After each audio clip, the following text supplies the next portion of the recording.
translates to little in Swahili, so we're going through the little forest. A lot of the animals here in this forest do like to use camouflage to blend in with their surroundings. So be on the lookout for some animals hiding from us. Our first animal is over there on the right, and that is called an okapi. Okapis do kind of look like they're related to zebras because of the funky little party pants that they're wearing, but they are not related to zebras at all. They're one of the only living relatives of the giraffe. She's like, show everyone the stripes, please. Thank you. Perfect. You are on the clock. Sorry. On the left, these beige antelope are called greater kudu. All three of them are female, and I can tell because they don't have any horns on top of their head. They are beautiful just the way they are. A male greater kudu can grow horns up to around 6 feet long on top of their head.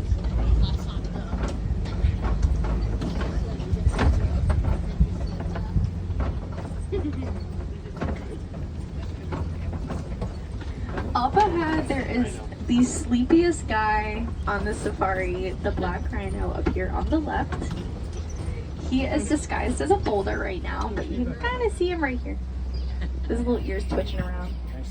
As the smaller of the two species of rhino here on the reserve, he does weigh only 3,000 pounds. It's the Nile hippo.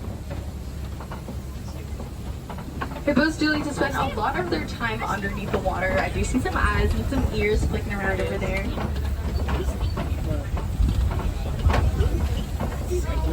He is loving this ring griller.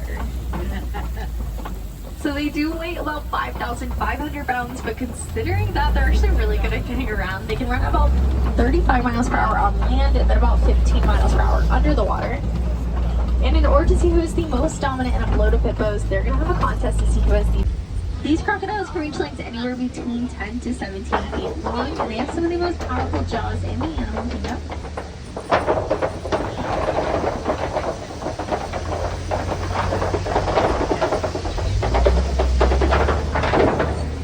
Although crocodiles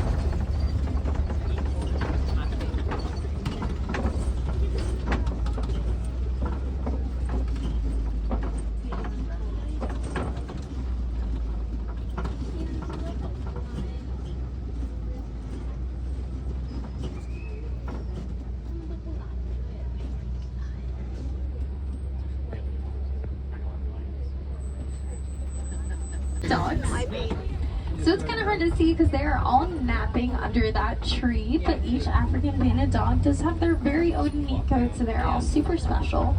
But they're also some of the best hunters on the savannah with a success rate of 90% whenever they go hunting as a pack, so they are really good at what they do.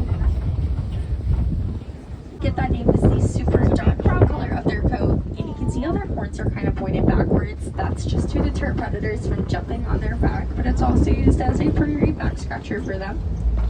All the giraffes here on the reserve are Maasai giraffes, but even though they're all the same species, they all do have very different spot patterns on them. It's kind of like a giraffe's fingerprint. Every giraffe's spot pattern is going to be different. Here on the right, we do have some Hartman's mountain zebras. One thing really cool about this species of zebra is that their stripes are a little wider on their behind. And that's just so whenever they stand right next to each other, predators can't really tell when one zebra starts and one zebra stops. It's able to be seen from the International Space Station. And bigger wildebeest can walk within about 10 minutes of being born. Those tiny... I have not seen her in a few days. Oh, really? Over on the left.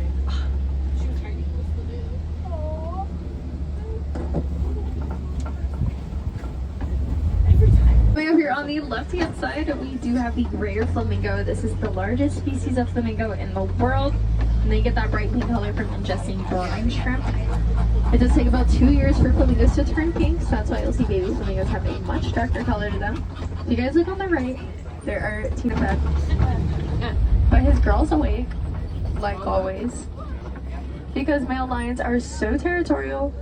They're usually the ones to stay at home and hold down the fort, and then the females are going to go out at night and do most of, if not all of the hunting, just because they're better at it. They had so much fun.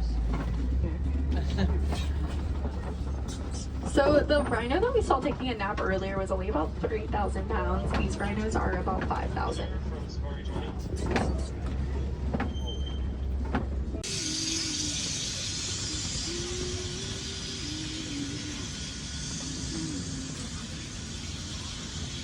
What are you doing?